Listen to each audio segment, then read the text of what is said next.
Gegroet en hartlik welkom by Regheid met Robinson hier op Litnet. Die land se kunstenaars is bitter oor vertragings in die uitbetaling van 'n presidensiële werkstimuleringshulpprogram van R300 miljoen. Die bedryf wat werk verskaf het aan sowat 1,3 miljoen mense is van die ergste getref deur die staat se COVID-19 inperkingsmaatreëls. In Oktober is aangekondig dat kunstenaars kon aansoek doen vir finansiële steun by die Nasionale Kunsteraad. Die raad sou die R300 miljoen einde Desember uitbetaal. Maar honderde kwalifiserende kunstenaars het nou nog niks ontvang nie. In betogings in Johannesburg, Kimberley en Bloemfontein het hulle geëis dat die minister van Kuns en Kultuur, Nathi Mthethwa, afgedank word. Hulle wil van die nuwe kunstenaarsraad wat aan die begin van die jaar aangestel is weet wat het van die geld geword. 'n Ondersoek is aan die gang en die voormalige bestuurshoof en hoof van finansies is tydelik geskort. Dit blyk die raad het 1374 aansoeke goedgekeur, maar het net vir 613 kontrakte gehad. Daar was ook ongeruimthede, so sommiges wat geld vir meer as een projek ontvang het, of het meer geld gekry as waarvoor hulle aansoek gedoen het. Ons gas is Mike van Graan, hy is 'n kunstenaar aktivis. So Mike, welcome and please introduce yourself. What are you doing these days? Hello, Freek. Thanks very much for inviting me to do this. So I generally kind of go by the title as playwright, but as you know, over the last year or so, there's been very little playwriting happening, certainly with regard to productions. One of the things that I have been doing in more recent times is some of us within the sector, directly as a consequence of the impact that COVID-19 has had on the performing arts, we basically came up with a new foundation, the Sustaining Theatre and Dance, or STAND Foundation, and I serve as the coordinator of that. So that's essentially what I'm doing at the moment, and obviously both with regard to STAND and with regard to other kinds of forms of activism, I'm also engaged with something called the Theatre and Dance Alliance, a new organization that we're bringing into being to have a more substantial voice for the dance and theatre sector. Okay, I want you to actually tell us more about that in a moment. But first of all, give us a general picture of the status of the arts in South Africa at the moment. Yeah, well, there's not over much to say, except that obviously COVID-19 has been pretty devastating for the sector generally, but particularly for the dance and theatre sector. So with regard to other forms like literature and music and film and the like, these forms have been able to migrate to digital platforms a whole lot easier than dance and theatre. And as we know, the very definitions of dance and theatre have to do with it being a live encounter between the performers on stage and the audiences. And because audiences are deemed to be gatherings, which are deemed to be the primary forms of the spread of the coronavirus, we've not had theatres open or festivals have been cancelled over the last year. So that the major forms of income for dance and theatre people have been quite substantially affected. And this has kind of led to real measures of desperation within the sector. So suffice it to say that the arts generally have been pretty badly affected, but dance and theatre in particular, because of the nature of these forms, which cannot really migrate to digital platforms all that easily, have been particularly affected. Okay, and I understand some theatres had to close. Yeah, so just in the last week or so, the Fugard Theatre has shut permanently. It shut just after the first lockdown. Yeah, after the first lockdown was announced, the Fugard Theatre in Cape Town, and it shut for a period initially it was just until, things were in lockdown. And then there was a press release last week to say it's now been permanently shut. And that's quite a devastating thing because the Fugard Theatre was one of the primary producing theatres in our country. And a little theatre called the Courtyard Theatre, which is the old Alexander Barn Theatre in Strand Street, Cape Town, that also has now been shut permanently.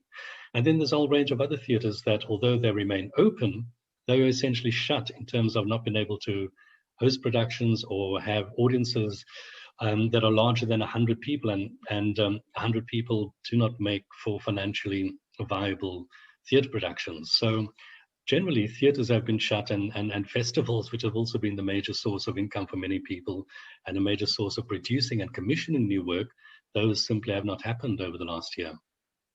would that 300 million have made any kind of impact? Well, the 300 million would certainly have made an impact in terms of people who have had nothing. So the 300 million rand was obviously also spread not just within dance and theatre, but also across the other art forms as well that the National Arts Council was responsible for. Some of the money had also been allocated. Another batch of money has been allocated to the National Film and Video Fund because they took care of filmmakers. And they seem to have distributed that funding a lot more efficiently and effectively than the National Arts Council has done. So 300 million rand would have made a difference. 200 million of that would have been to sustain jobs, and 100 million rand was to create new jobs. Now, I think that part of the problem, well, there are a number of problems attached to that. The first is that obviously we're not talking about sustainable jobs in the dance and theatre sector because many people work in the informal space and many of them are independent contractors. You're looking at streams of income rather than, or job opportunities rather than sustainable jobs where people are employed on a full-time basis for any kind of length of time. So it was breaching finance in a way. Well, you know, Freek, this is the interesting thing that people applied in October. They got contracts from the previous NAC to say that they've been allocated funding. But because the funding did not follow directly once the contracts had been signed, many of the people who received these letters arranged bridging finance in the hope that obviously they were going to get the funding that the NAC had committed to them. Only in early 2021 to receive new information from the NAC to say, well, actually, the funding that they'd been promised has been quite substantially cut, which has placed many of these organizations and individual producers in very precarious positions because they've invested a lot of money, either their own money or loans that they've taken in lieu of the promised funding. And now they are sitting with letters that are basically saying to them, hey, we're actually going to give you a substantially much less money. And that is kind of being very, very compromising. I understand in some cases up to a cut of up to 70% or something like that. That's right. Not in some cases, in many cases. I mean, the numbers of people have had funding cut. Yeah, most of them have been in excess of 50%. But they have contracts for a different amount, for a full amount. So many of them have received contracts. So this is basically what happened. The old National Arts Council, they, as you were saying in the introduction, I think there were about 613 applications that they decided they're going to give money to. They sent them contracts and people then responded by sending those contracts back signed. The new Arts Council that was appointed, they took office in January of this year. They say that they came across another 700 applications that in terms of the adjudication process were as eligible for that funding as the first 600. They then took it upon themselves to say, well, in this case, we're going to take that 300 million rand that was available, and we're now going to spread it across 1,000 and 300 applications, as opposed to the initial 613. And that's where the crisis has emerged, that people who were promised money in October, November last year have now had their funding quite substantially reduced. So basically, for a huge blunder that has been made by the Arts Council, the artists are basically having to carry the can. And we just believe that that's completely and utterly wrong.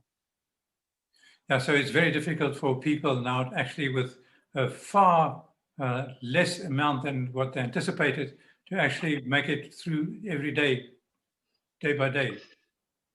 Yeah, well, so this is one of the other things about the money that has been allocated to the sector is that they had to spend the money by the 31st of March.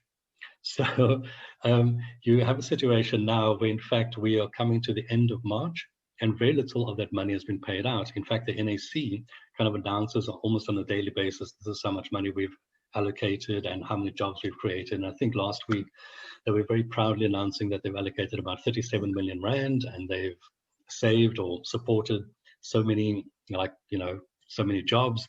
But I mean, that 37 million rand is like less than 10% of the money that should have been paid out. And even the Arts Council, by its own admission on radio, was saying that to basically achieve the goal of all of these payments being made by the end of March, they would need to be paying out 8 million rand a day. And it's unclear whether they as a body actually have the internal capacity, both in terms of the administrative resources and the technical resources, to be able to do that. So, you've got this money that was been allocated to people to do projects by the end of this financial year in terms of the public sector and how its financial year runs. And yet the public sector body that's supposed to be responsible for administering this simply is incompetent and does not have the ability to manage the funding. And again, artists have been compromised. Do you believe there was corruption? Do I believe that there was corruption? So I think that if you look at some of the organizations that have been allocated funding, it just doesn't make sense. As some people have pointed out, they've gone through the list of organizations that have been recipients of funding. They've got no track record of engagement in the arts, and yet they've received quite substantial levels of funding. So whether these things had to do with sheer incompetence or levels of corruption, for me, it's unclear. I don't know sufficient at this stage to be able to do that. What I do know is that according to sources within the Arts Council itself, the management of the Arts Council did not use the people who are generally employed within the Arts Council and the other adjudicating panels to make decisions about who receive funding. They brought in a whole bunch of new people to be paid also from a percentage of the PESP funding that they received to make these decisions. So many people might not have known about the processes of the NAC as well as about the constituency about now whom they were adjudicating. So I think there could be a combination of sheer incompetence. I do also know, and again, as you said in your introduction, that there were certain amounts that were allocated per job as guidelines. And rather than go through the merits of each application, it would appear that the adjudicating panels simply gave people money even in excess of what they requested, because they simply went with these guidelines. So people said we have 10 jobs, for example, and we need 25,000 per job and over 3 months. And then people simply made a calculation and said, here's 750,000 Rand for you. Whereas what they were asking for a particular project might have been 300,000 Rand. So a lot of the money has also been wastefully expended in that regard because, or potentially because this is kind of how the NAC made decisions, which is just, again, a sign of sheer incompetence. Well, I understand 25,000 was the amount that they used as a guideline to pay per job. That's right, yes. That was far more than what they could actually afford. Well, again, this is what they, if you have a set amount of money, 300 million Rand, and you have a number of applications, then you, as an adjudicating panel, or as the Arts Council, would say, this is our budget limit.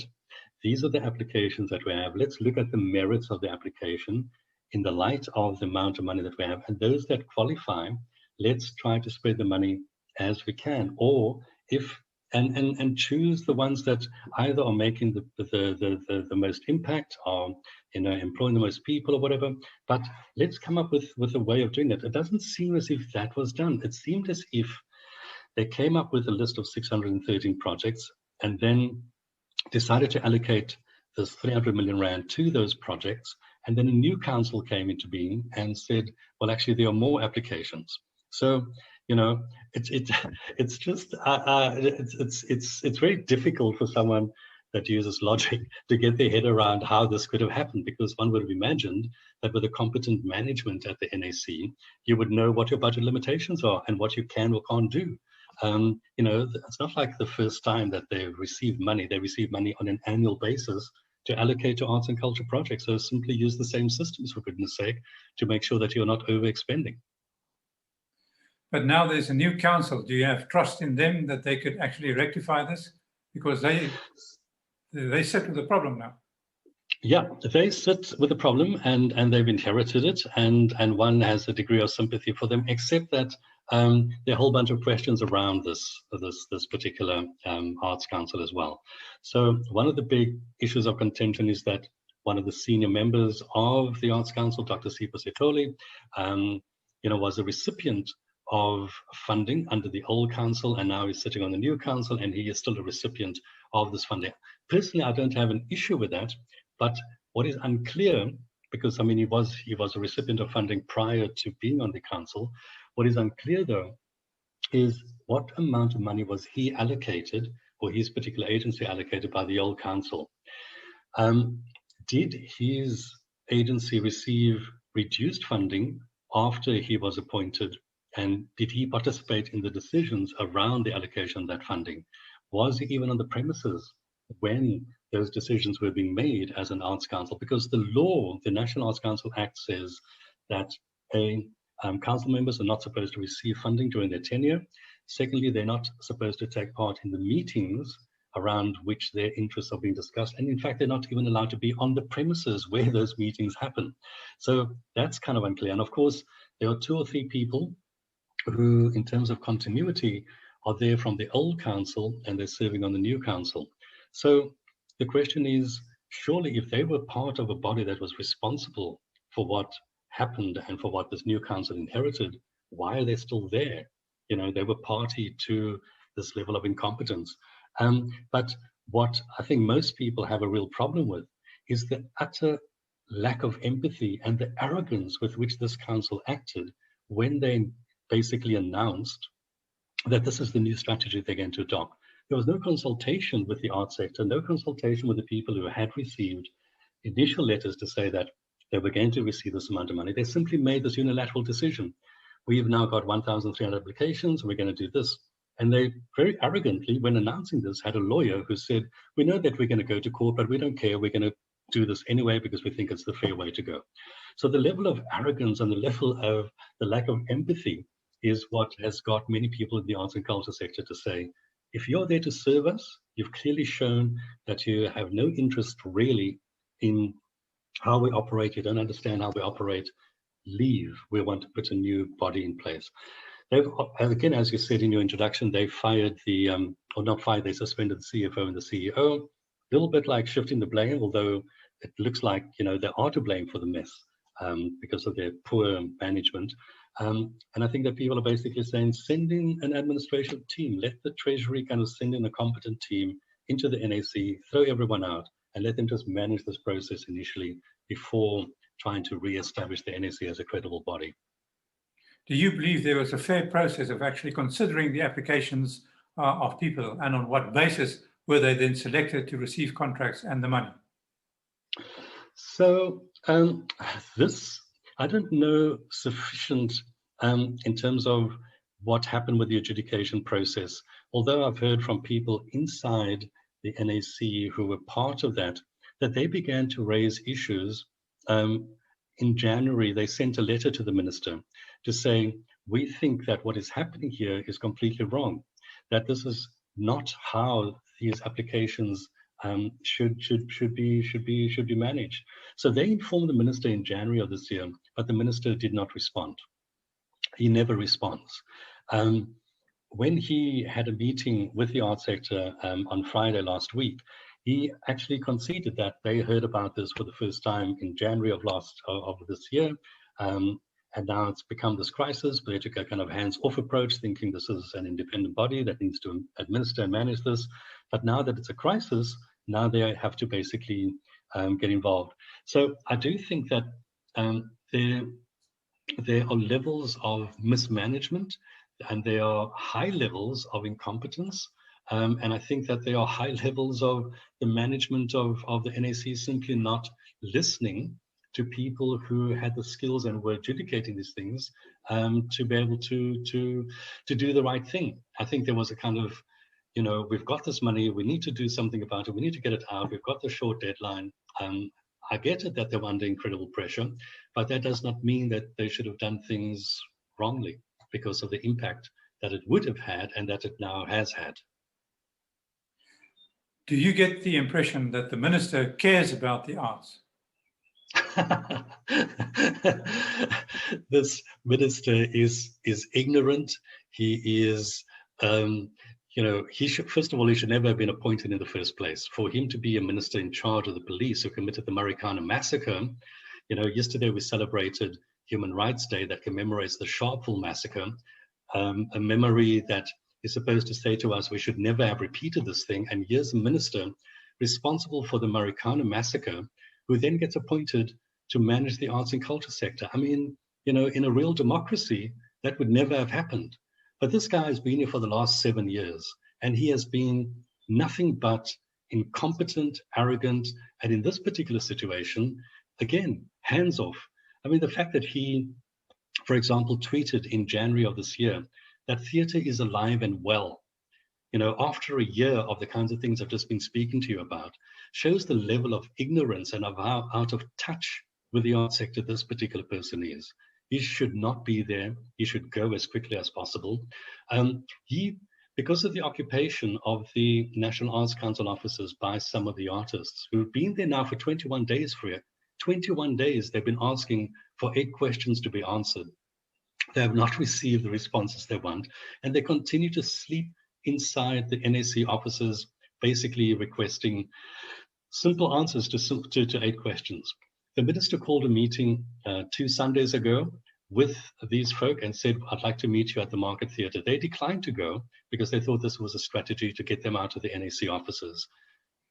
They had the meeting anyway as an online meeting, and he simply did not pitch. And his acting director general said that is because he had other business to attend to. So here's a minister who calls a meeting with the arts sector and then does not pitch up for his own meeting.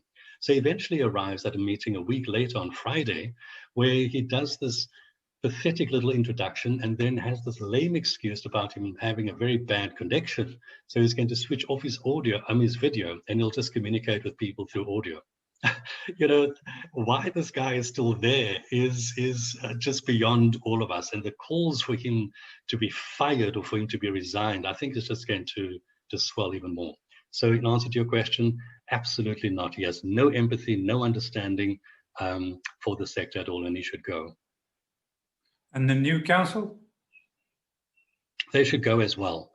In fact, I just heard yesterday that one of the people who was on the former council, who has continued on to the new council, and who was one of the primary people to be defending what the council has done, she has resigned. I haven't had that confirmed yet, but it looks like there are resignations. In fact, since the new council has been appointed, it would appear that there are at least 2 or 3 resignations that have occurred in the last couple of months. And the chairperson that the minister appointed is no longer the chairperson. I mean, in terms of the law, the minister now appoints the chairperson of all publicly funded institutions, something that should never have happened. Those of us who were lobbying for new arts and culture policies after 1994 said this must never happen because that will allow a conduit of political influence into these public funding bodies that are there supposedly to protect freedom of expression. As soon as politician appoints the people who have primary political authority within those institutions, they can execute their political hegemony within those institutions. And we learned from the apartheid era that that's how these things happened. But the law was changed in the early 2000s, and the minister has this right. So he appointed a new chairperson for the new Arts Council, but that person has had no profile in this particular saga. In fact, it's been other people like Dr. Sipho Setoli and Princess Dlamini who have been the acting chairperson who have had the primary profiles here. So, you know, in terms of just this Arts Council that he appointed at the end of last year and that took office in January of this year, it's already crumbling. So he may as well, you know, fire them all and start the whole process afresh. And as he fires them, he should leave as well.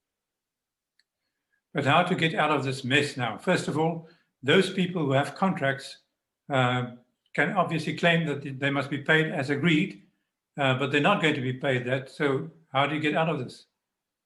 Well, that's exactly right. There are a number of court cases that are taking place at the moment, or people who have joined forces, and Weber Wenzel is basically acting on behalf of a few artists, taking the NAC to court and making sure that the contracts which these artists have received will be honored.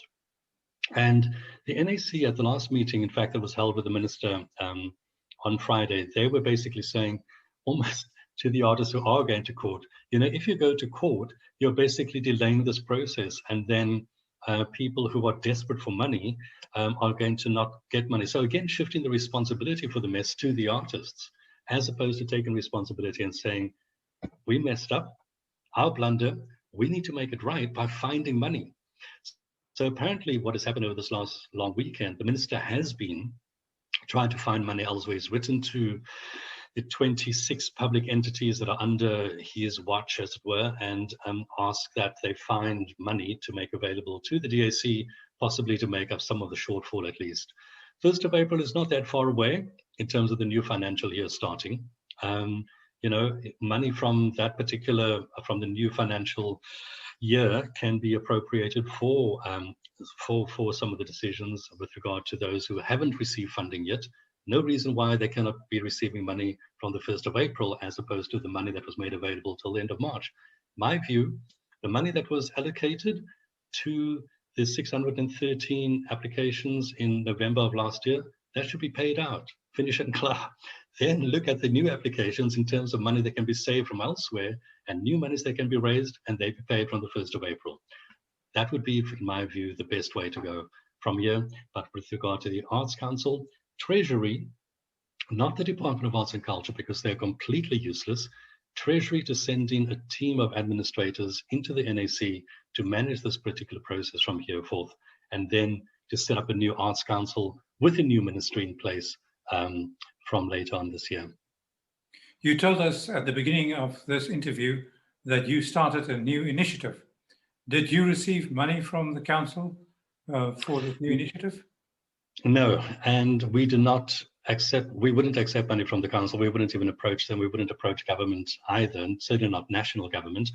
So this initiative, the Sustaining Theatre and Dance Foundation, it has a whole bunch of people with high credibility within the sector. People like Gregory McNorma, who's the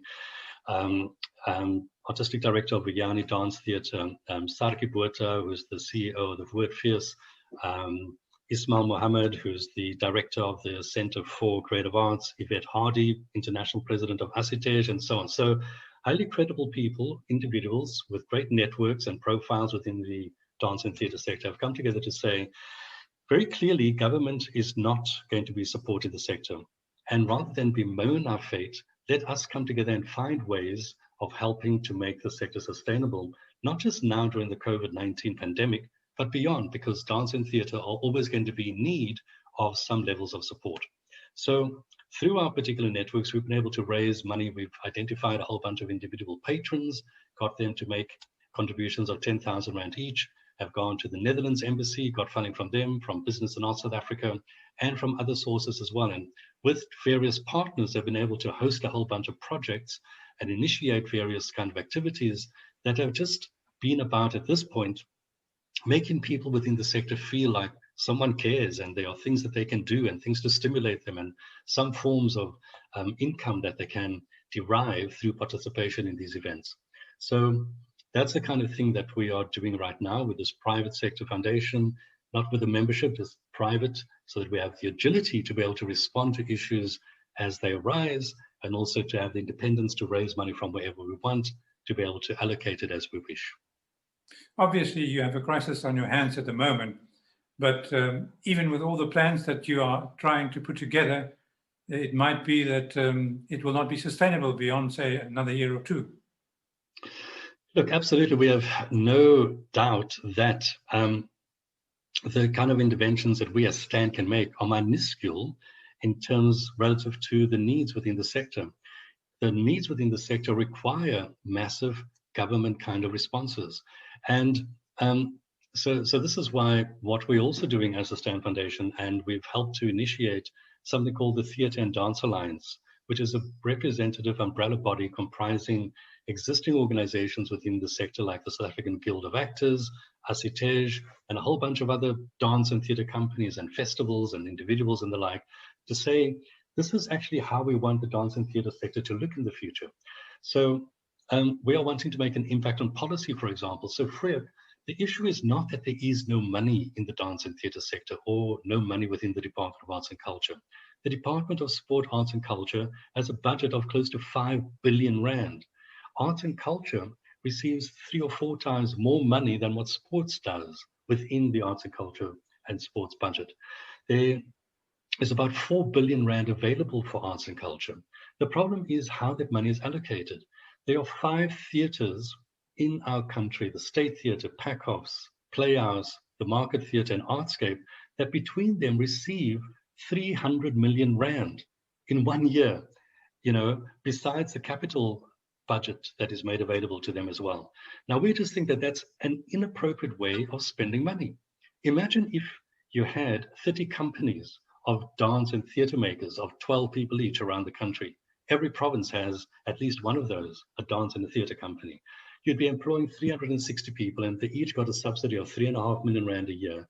That would be 105 million rand, a third of the amount of money spent on infrastructure at the moment, and you'd actually be employing dance and theatre makers. That is not part of the Department of Arts and Culture's vision. That's not how they spend money. They spend money on infrastructure. So part of what we are trying to do through the work that we do as the Stand Foundation, the Theatre and Dance Alliance, and other kind of formations, is to change policies, to impact on policy, because we have to be changing macro policy in order for the dance and theatre sector to become more sustainable. At the moment, what our government does is simply fund infrastructure that they've inherited from the past without considering whether it's appropriate or not. And then we have this infrastructure funded mainly in some of the more resourced provinces and cities, while some of the country's less resourced provinces, Limpopo, Mpumalanga, Northwest, Northern Cape, simply do not have publicly funded infrastructure from the national budget. It's completely out of sync with what this government is supposed to be doing in terms of making resources available to the poorest of the poor in our country. It simply does not live up to its own policies. So we are trying to basically change that. One would imagine that this is the time now for the government and yourself, as you're already doing, but for government in particular, to actually look way ahead and perhaps have a white paper or something to say, this is our plan for the future, how we can sustain the arts and actually get people to go back to theatres and so forth.